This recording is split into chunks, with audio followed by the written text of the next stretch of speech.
To do the synthetic division, we're going to take and make that, we're going to use the, if for x minus 2, we're going to make that a solution of x equals 2. So we're going to evaluate this at x equals 2. So I'll put a 2 here, and then we'll use this type of bracket. And we'll take the coefficients. And the first thing, we got to make sure that this number that we're dividing into, the coefficients are in order, from highest exponent to lowest, which they are. The coefficient of x to the fourth is 1. Now x to the third doesn't exist, so we have a 0 for x cubed. And then we have a minus 7 for x squared. We have a 9 for x. And we have a constant of minus 10. Alright, so those are our numbers for synthetic division. And now this goes pretty smooth. We just carry down the first coefficient, 1. Now we multiply that times this divisor.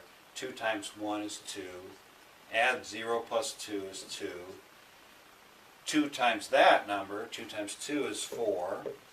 Add minus 7 and 4, we get a minus 3. 2 times that, 2 times minus 3 is minus 6. Add the 2. 9 plus minus 6 gives us 3.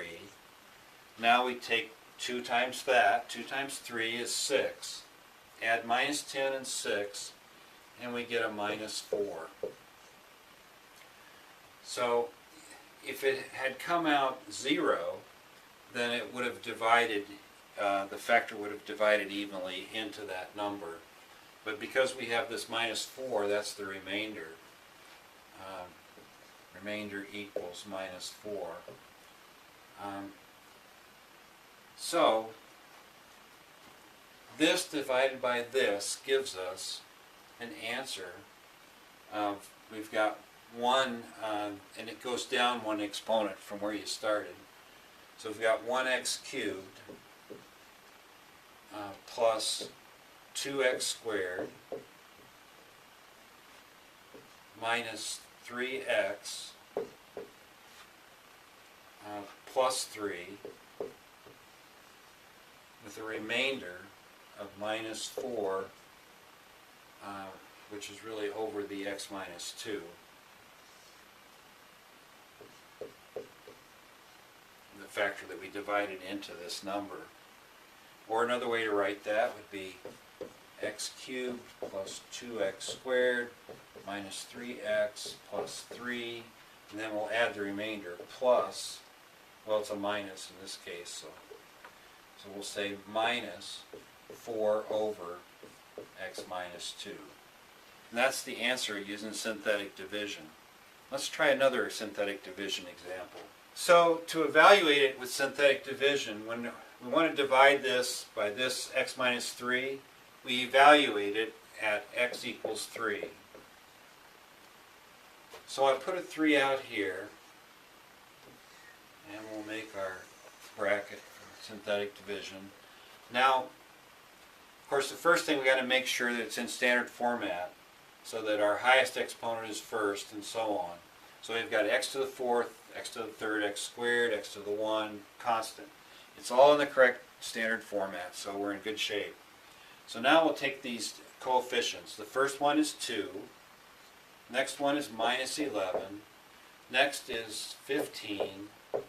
Next is 6. And last is minus 18. There's our coefficients. So from here, again, now we get to the easy part. We take the first coefficient, just bring it down. Now multiply it times this. We're evaluating it at x equals 3. So 3 times 2 is 6. Add these two. Minus 11 plus 6 is minus 5. 3 times minus 5 is minus 15. 15 plus minus 15 is 0. 3 times 0 is 0. 6 plus 0 is 6. 3 times 6 is 18. Minus 18 plus 18 gives us 0. So we have a remainder of 0. That's a good thing, because that means that this x minus 3 is a factor of this polynomial. So the remainder is 0.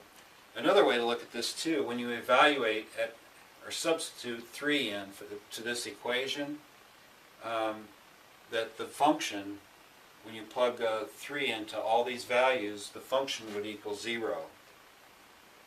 So, alright, so let's draw out our result. We divide this polynomial by x minus 3, and the final result, we have a 2, which would be one exponent down from this. So we'd have 2x cubed minus 5x squared plus 0x, we won't list that, and then plus 6, a constant, and remainder of 0. So this is the answer when we divide this by x minus 3.